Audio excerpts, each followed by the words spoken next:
वक्रतुंड महाकाय सूर्यकोटि संप्रभा निर्विघ्नं कुरु मे देव सर्वकार्येषु सर्वदा। ओम श्री गणेशाय नमः। नमस्कार प्रिय भक्तगणों, स्वागत है आप सभी का आपके अपने चैनल ज्ञानार्थ में। आप सभी का दिन शुभ और मंगलमय हो। भगवान श्री गणेश की कृपा आपके और आपके समस्त परिवार पर सर्वदा बनी रहे। श्रोताओं, आज श्रावण मास का बुधवार है। बुधवार भगवान गणेश जी को समर्पित होता है।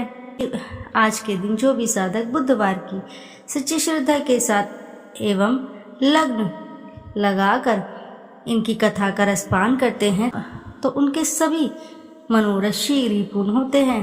भगवान श्री गणेश जी की कृपा से आज के दिन इस कथा का रसपान करने से गणेश भगवान बहुत ही प्रसन्न होते हैं। श्री गणेश भगवान को हर मंगल कार्य में सर्वप्रथम पूजनीय माना जाता है। आज के दिन इनकी कथा का रसपान करने मात्र से साधक के जीवन में जितनी भी विघ्न आती हैं तो वे सभी समाप्त हो जाती हैं। तो आइए ध्यान लगाकर रसपान करेंगे श्री पूजनीय श्री गणेश महाराज की पावन एवं पौराणिक पुण्य फल देने वाली व्रत कथा। समतापुर नगर में मधुसूदन नाम का एक व्यक्ति रहता था। वह बहुत ही धनवान था। मधुसूदन का विवाह बलरामपुर नगर की सुंदर लड़की संगीता से हुआ था। एक बार मधुसूदन अपनी पत्नी को लेने बुधवार के दिन बलरामपुर गया। मधुसूदन ने पत्नी के माता पिता से संगीता को विदा कराने के लिए कहा। माता पिता बोले, बेटा आज बुधवार है, बुधवार को किसी भी शुभ कार्य के लिए यात्रा नहीं करते। लेकिन मधुसूदन नहीं माना। उसने ऐसी शुभ अशुभ बातों को ना मानने की बात कही। दोनों ने बैलगाड़ी से यात्रा प्रारंभ कर दी। 2 कोस की यात्रा के बाद उसकी बैलगाड़ी का एक पहिया टूट गया। वहां से दोनों ने पैदल ही यात्रा शुरू की। रास्ते में संगीता को प्यास लग गई। मधुसूदन उसे एक पेड़ के नीचे बिठाकर जल लेने चला गया।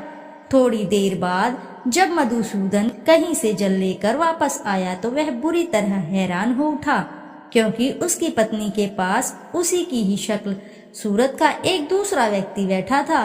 संगीता भी मधुसूदन को देखकर हैरान रह गई। वह दोनों में कोई अंतर नहीं कर पाई। मधुसूदन ने उस व्यक्ति से पूछा, तुम कौन हो और मेरी पत्नी के पास क्यों बैठे हो? मधुसूदन की बात सुनकर उस व्यक्ति ने कहा, अरे भाई, यह मेरी पत्नी संगीता है। मैंने अपनी पत्नी को ससुराल से विदा करा कर लाया हूँ। लेकिन तुम कौन हो जो मुझसे ऐसा प्रश्न कर रहे हो? मधुसूदन ने कहा, तुम जरूर कोई चोर या ठग हो। यह मेरी पत्नी संगीता है।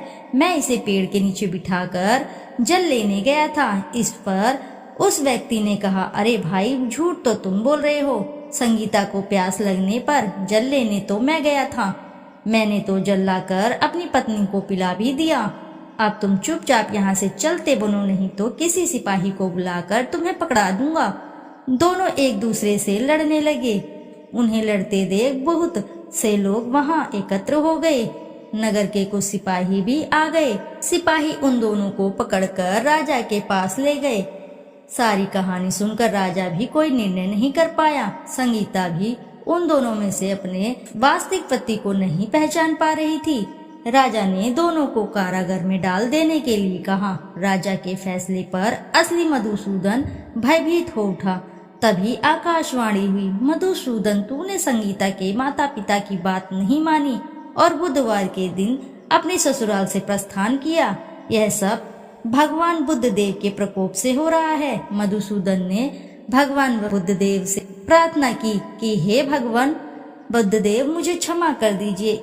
मुझसे बहुत बड़ी गलती हुई। भविष्य में अब कभी बुधवार के दिन यात्रा नहीं करूंगा और सदैव बुधवार को आपका व्रत भी किया करूंगा।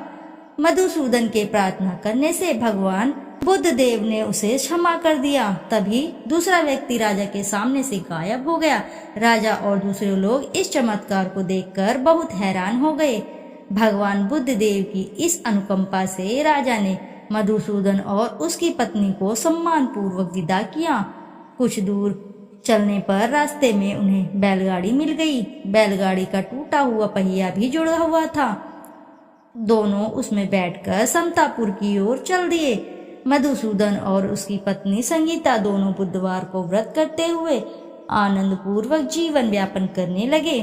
इस तरह भगवान बुद्ध देव की कृपा से उनके यहाँ खुशियां बरसने लगी। इस तरह जो स्त्री पुरुष विधिवत बुधवार का व्रत करके व्रत कथा सुनते हैं या सुनाते हैं, रसपान करते हैं व्रत कथा का, भगवान बुद्ध देव उनके सभी कष्ट दूर करते हैं और साथ ही सभी मनोरथ शीघ्र ही पूर्ण करते हैं। जो भी साधक इस कथा को सच्चे हृदय के साथ रसपान करते हैं, उनके कार्य में आ रही बाधाएं दूर होती हैं। आइए अब श्रवण करते हैं बुधवार की अगली व्रत कथा। भगवान श्री गणेश हर विघ्न बाधा को दूर करते रहते हैं। अपने सुहाग की लंबी आयु और ससुराल हमेशा खुशियों से भरा रहे, ऐसा वरदान देने वाले भगवान श्री गणेश की कहानी बुधवार के दिन आप अवश्य ही रसपान करें, जिसके रसपान से साधक के सभी दुख दरिद्रता दूर हो जाती है। साथ ही घर में सुख समृद्धि और मंगल ही मंगल होता है। आइए रसपान करते हैं ध्यान लगाकर। बुधवार के दिन गणेश पूजन के साथ यह कथा अवश्य ही रसपान करें। बुधवार के दिन सुनी जाने वाली पावन एवं पौराणिक व्रत कथा। भगवान श्री गणेश की पूजा हर पूजा से पहले की जाती है। महिलाएं खासकर अपने पति की लंबी आयु के लिए भगवान श्री गणेश की पूजा जरूर करती हैं। ऐसी मान्यता है कि भगवान श्री गणेश की पूजा करने से पति की लंबी आयु होने के साथ साथ ससुराल हमेशा खुशियों से भरा रहता है, वहाँ कोई भी दुख दरिद्रता नहीं आती है।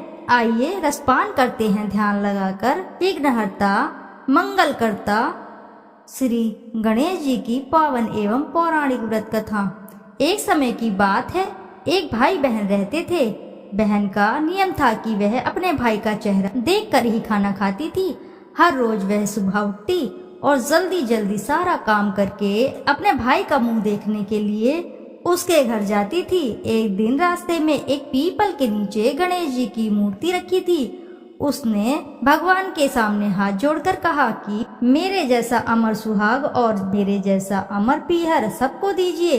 यह कहकर वह आगे बढ़ जाती है। जंगल के झाड़ियों के कांटे उसके पैरों में चुभा करते जाते थे। एक दिन भाई बहन के घर पहुंची और भाई का मुंह देखकर बैठ गई तो भाभी ने पूछा पैरों में क्या हो गया है।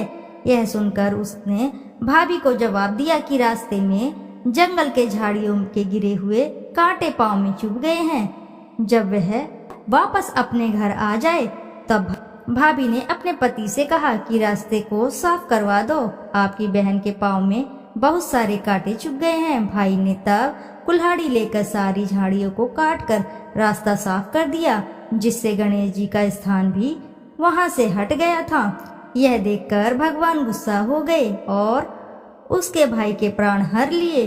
लोग अंतिम संस्कार के लिए जब भाई को ले जा रहे थे तब उसकी भाभी रोते हुए उसकी बहन आने वाली है, यह अपने भाई का मुंह देखे बिना नहीं रह सकती है, उसका यह नियम है। तब लोगों ने कहा आज तो देख लेगी पर कल से कैसे देखेगी। रोज दिन की तरह बहन अपने भाई का मुंह देखने के लिए जंगल में निकली।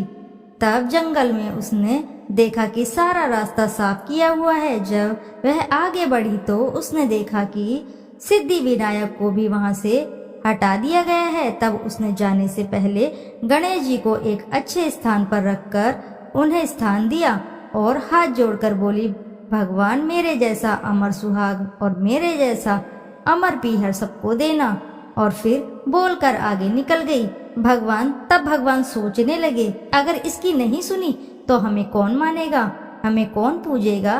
तब सिद्धि विनायक ने उसे आवाज दी, बेटी इस खेजड़ी के साथ पत्तियां लेकर जा और उसे कच्चे दूध में घोलकर भाई के ऊपर छींटा मार देना, वह उठकर बैठ जाएगा। यह सुनकर जब पीछे मुड़ी तब वहां कोई नहीं था। फिर वह सोचने लगी कि ठीक है, जैसा सुना वैसा कर लेती हूँ। फिर वह 7 खेजड़ी की पत्तियां लेकर अपने भाई के घर पहुंची।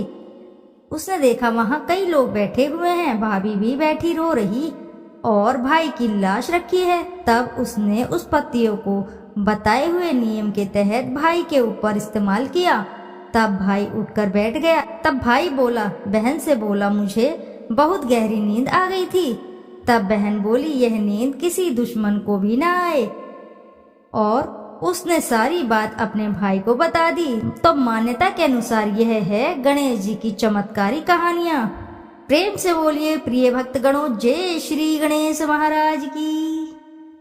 प्रिय भक्तगणों, यदि आपको कहानी अच्छी लगी है तो वीडियो को जरूर लाइक करें, साथ ही चैनल को सब्सक्राइब करें और एक बार अपनी सच्ची श्रद्धा के साथ कमेंट बॉक्स में जरूर लिख दें, जय श्री गणेश महाराज की जय।